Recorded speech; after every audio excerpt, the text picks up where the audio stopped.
I'm so excited about this project because it's personal for me, but it's also so evolutionary as well as communal. It's really the visceral part of trauma and then healing from trauma. How we approach traumatic events and how we approach healing from traumatic events needs to be changed. What attracts me to film as a medium is that it can be a medium for people to heal. When Mary Beth approached me with this project, I was blown away. What we really want to do is drag you in head first. Quite literally goes through her eye and finds this circular sort of structure of mirrors facing each other. And Mary Beth is right in the center. One of the ways my traumas manifested for me was an eating disorder and body dysmorphia, as well as PTSD. I used the character the she-devil to kind of portray that for me. This voice telling me that I was a horrible person and that I was fat and ugly and stupid. And I actually weighed 69 pounds at 5'8". And I'd look in the mirror and I thought I weighed 300 pounds. I'm not kidding. That's what I saw. And what Mary Beth was very emphatic about was actually depicting this demon almost as like a parent or a guardian, someone that loves you, someone that protects you, which is how traumas really infiltrate us. In this film, because the set has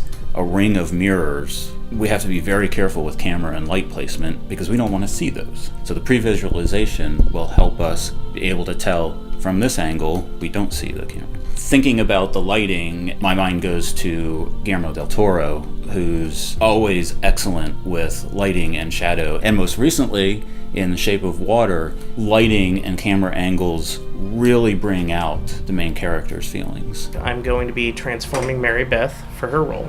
We're going to be applying assorted scars, a nose augmentation, and a fat makeup for the head and hands. It's the type of transformation I really enjoy. Monsters are great, and throwing blood around is great, but the idea of doing a really interesting character transformation is very, very attractive to me. This is sort of where we're going to start with Mary Beth. We're going to take a silicone impression of her that'll look sort of like this when it's done, and from that we'll pull a plaster cast of her full head. Basically, we'll start out with a plaster form and do a sculpture on them. What we'll end up with is a really frightening foam latex appliance. And then here is our final stage. Our materials will be whipped and we'll fill molds like these, and then we'll go into the magic box and out will come the foam rubber.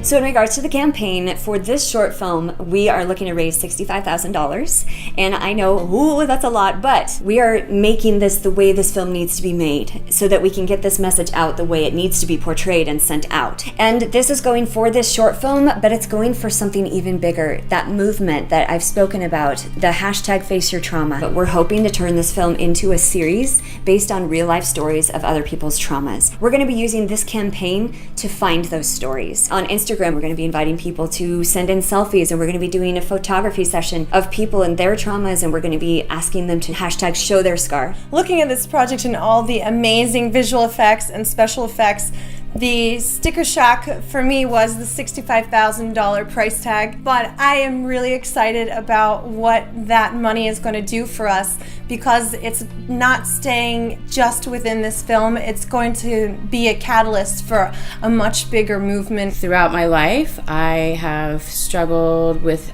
a body image from a very, very early age. And the reason why I'm interested in doing because it describes the inner conflict that occurs in each of us that deals with something like this. I also have many friends and acquaintances who deal with similar issues, from rape trauma to abuse, to be able to bring something that they can see and will help them share and help them move past some of their traumas is something that's really close to my heart. Trauma is not pretty. It's not joyful. It's not humorous. It is ugly and painful. And that's why so many people avoid it. That's why the conversation has been so taboo about it. But this film is going to break that taboo.